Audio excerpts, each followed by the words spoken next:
Potentialité, on est parmi les premiers. Parce que justement, toutes les autres destinations connues, elles sont maintenant à la recherche d'un second souffle. Même Maurice est à la recherche d'un second souffle. Ils ne savent plus comment se convertir, dans quoi se convertir, que faire pour continuer à augmenter.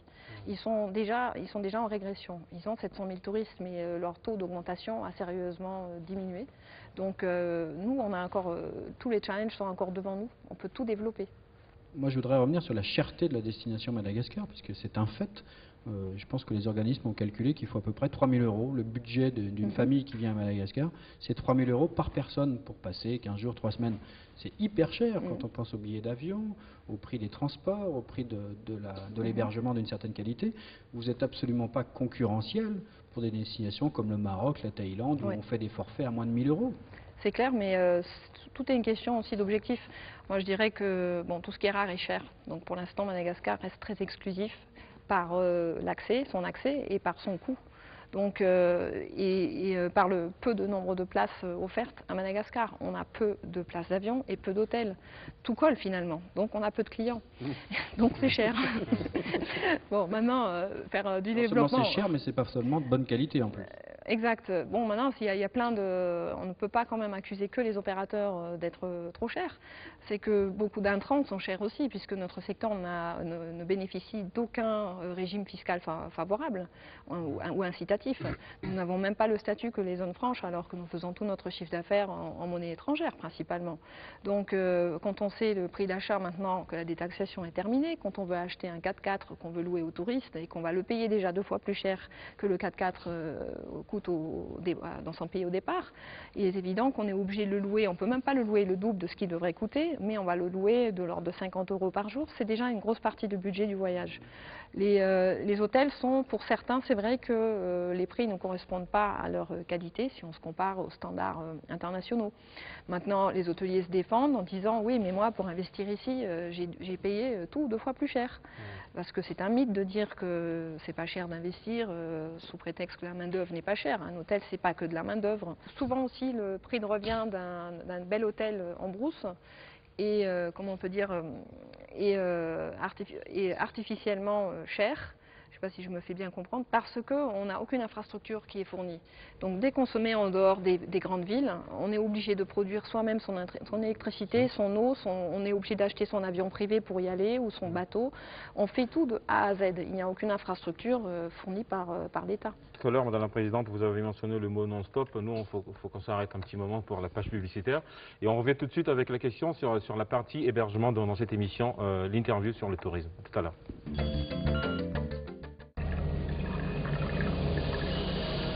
L'eau régénère la nature. Si pure, si nature. Eau vive, l'eau dont votre vie a besoin.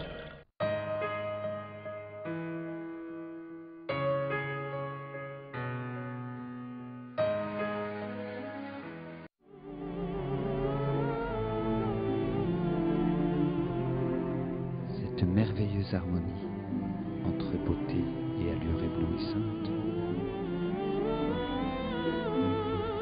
ses rêves, son élégance, ses félines, des soins divins et fragrances envoûtantes.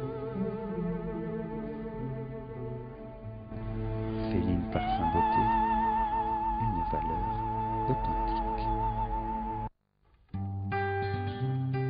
Madagascar aujourd'hui. Opérateurs, dirigeants, touristes, étudiants, particuliers, ceci vous intéresse. L'ouvrage Madagascar aujourd'hui dresse un état des lieux économiques de l'île, région par région. Disponible en librairie et en grande surface. Achetez Madagascar aujourd'hui ou contactez-nous au 22 377 84. Madagascar aujourd'hui, un pays ouvert sur l'avenir.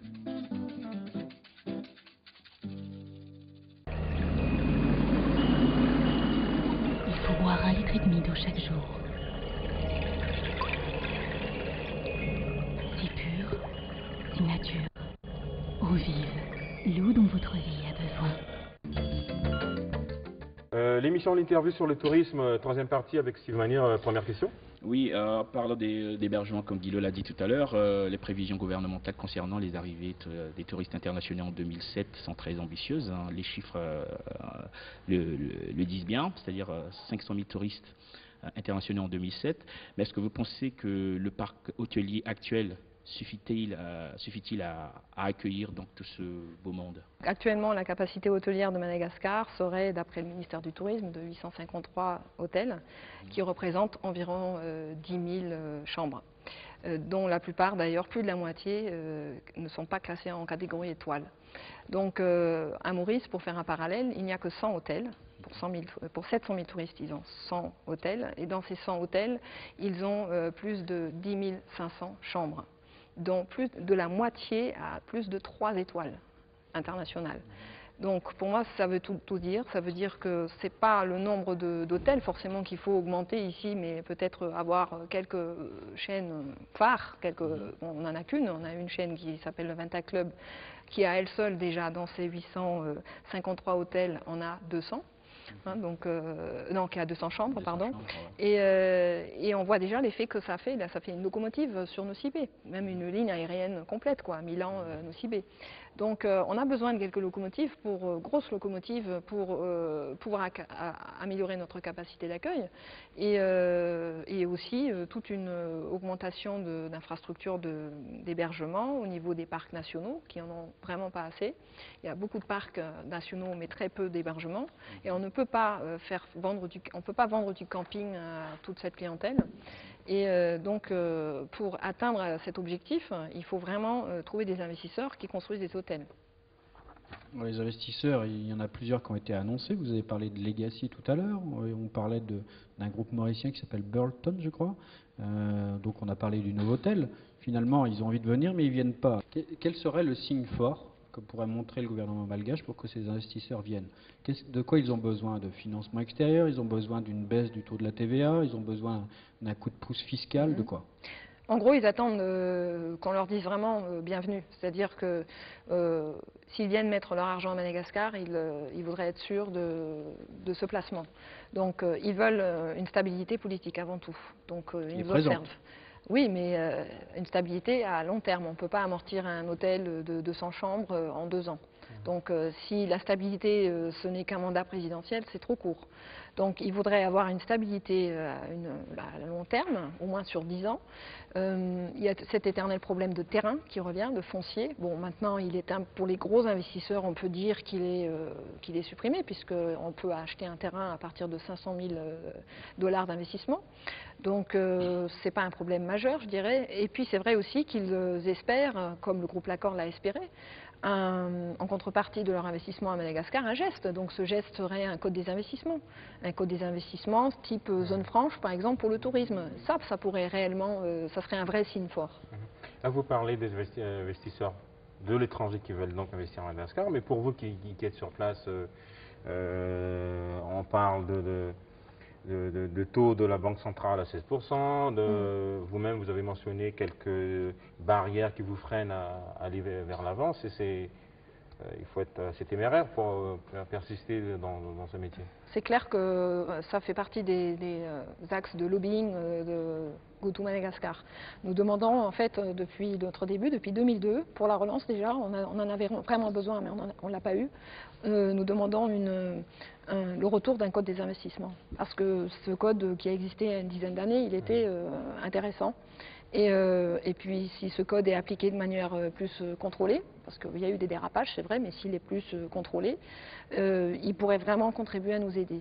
Le secteur bancaire, on nous répond depuis des années que le taux directeur de la Banque centrale il est immuable et donc les banques primaires, elles n'y peuvent rien. Il est évident qu'on ne peut pas monter un projet touristique avec des taux de plus de 20%. Donc on travaille hors banque et ça n'empêche pas les opérateurs nationaux qui ont déjà déjà des affaires ici, à s'agrandir, à faire des extensions ou à créer des nouveaux produits. Mais ça reste toujours des réalisations modestes. Donc, parce que sur fonds propres, on ne peut pas faire un projet de plus de 50 chambres, quoi. Sur fonds propres, c'est pas possible. Donc c'est la raison pour laquelle tout avance lentement. Parce que chacun, quand on a fait une bonne saison, bon, on se dit je rajoute 5 bungalows. Ou j'achète 2 nouveaux véhicules pour l'année prochaine. Au lieu de dire je mets le paquet, l'année prochaine je vais avoir 10 nouvelles voitures et je mets 20 bungalows ou je crée un nouvel hôtel sur un autre site. Si on va voir une banque actuellement avec un projet de ce type, on va nous sourire gentiment et annoncer le taux. Donc par ailleurs, le secteur bancaire, que j'apprécie pas beaucoup en passant, parce que nous avons vraiment été littéralement traités comme des pestiférés en 2002, alors que nous étions le secteur chéri de la banque jusqu'en 2002, jusqu'au début de la crise, parce que nous avons des devises.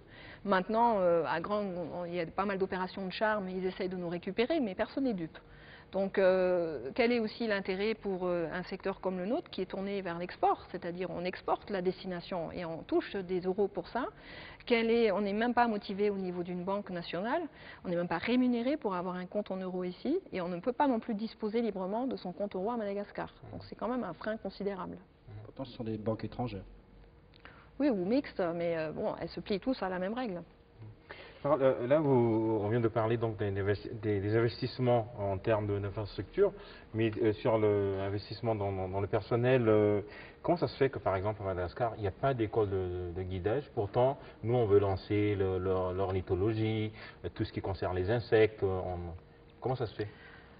Je dirais que bon, il faudrait commencer déjà par le général. Donc il nous faudrait déjà une bonne école nationale, un institut, il existe, l'INTH, l'Institut national du tourisme et de l'hôtellerie. C'est pas une bonne école? En fait, c'est une école d'État avec un budget insuffisant pour fonctionner correctement. Donc je ne dis pas que c'est une bonne ou une mauvaise école, elle fait ce qu'elle peut avec ce qu'on lui donne. Donc le niveau est ce qu'il est et il n'est pas excellent, c'est vrai. Donc, et puis il ne nous faut pas une INTH pour tout Madagascar, il nous en faut une par province minimum. Donc c'est un petit peu pareil, soit c'est le privé qui se lance là-dedans, donc c'est vrai qu'on a un peu une émergence de pseudo-instituts de tourisme un peu partout. J'ai vu pour ma part qu'il y a pas mal d'arnaques, d'écoles. Bon, en plus je pense qu'il y a pas mal de parents qui mettent leurs enfants dans ce type d'école, se disant le tourisme est un secteur d'avenir, donc ils vont payer cher pour une école médiocre ou très mauvaise même. Et les enfants vont avoir un diplôme qui n'a aucune valeur et ils vont être sur le marché du travail avec